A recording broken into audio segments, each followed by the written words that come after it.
Today is Saturday, and actually before I even get started, let me explain my setting here. I'm sitting in my front porch at night. It's a beautiful night. There's one light, my porch light, providing light to this, which is why it looks a little dark. A lot of darkness behind me there because I live out in the country. So that's why it looks the way it does. But I want to share something with you. I received a phone call this morning from the father of a young lady who I've been getting to know from under the bridge. She's been saying all the right words to get herself into detox and recovery, but has not been able to make the jump to actually doing the steps. And part of that problem is expanded, I guess is the word, by all the requirements for even entering a hospital to get the treatment that you need. You must have an ID, must have insurance, and so forth. Under any normal circumstance, a trauma patient, for example, would not have these requirements. A trauma patient would be treated, and they sort out the issues of identification and insurance after the patient has been admitted or what have you for that situation. But in this case, on two different instances, I had this young lady so close to being in detox, and something fell apart each time.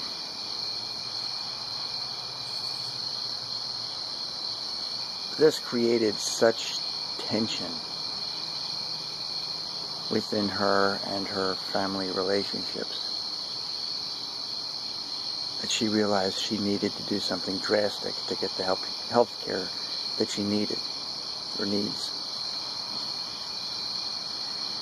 And so what I'm about to tell you is as accurate as I can get with secondhand information.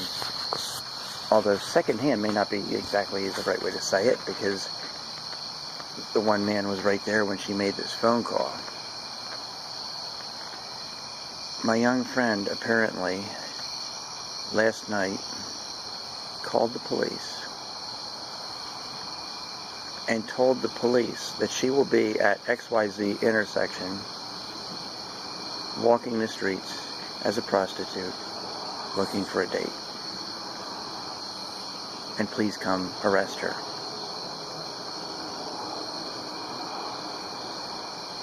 And so she dressed up and went to that street corner, and the police picked her up so that she could get the health care that she needs.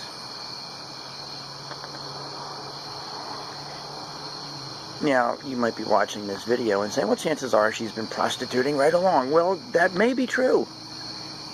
But for this conversation, that's irrelevant.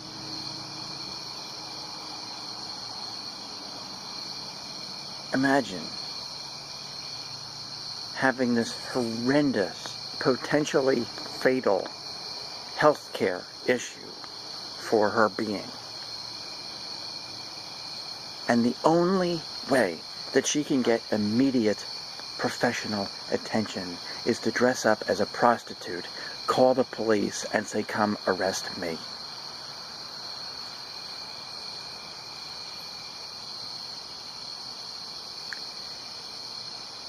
There's something wrong with our system when a young person has to do that. A desperate young person has to do that. And then deal with the detox issues, the devastating sickness of detox in a jail cell rather than in a medical facility, and have to go through the legal and court process of being arrested for prostitution.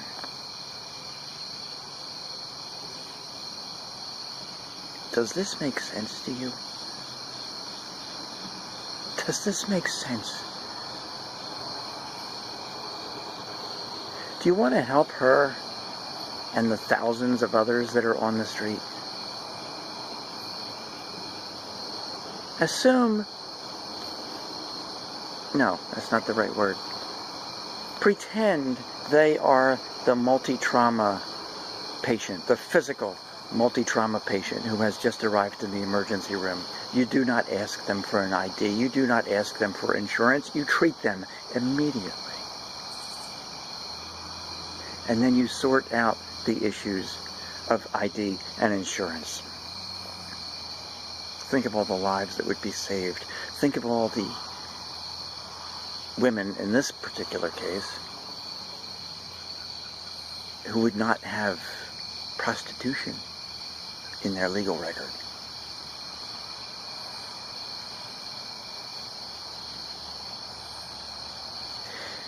Jumping over to the men side of this, how many men are out there shoplifting and what have you as a way of raising funds for their drug addiction that they cannot get medical help for, and yet want to?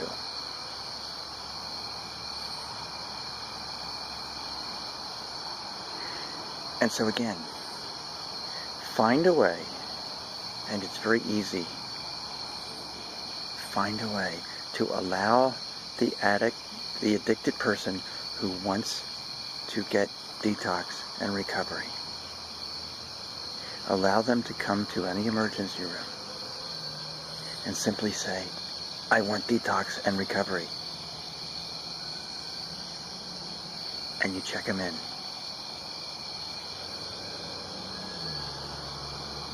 And if they say, I don't have ID or insurance, check them in anyway, just as you would the physical multi-trauma patient.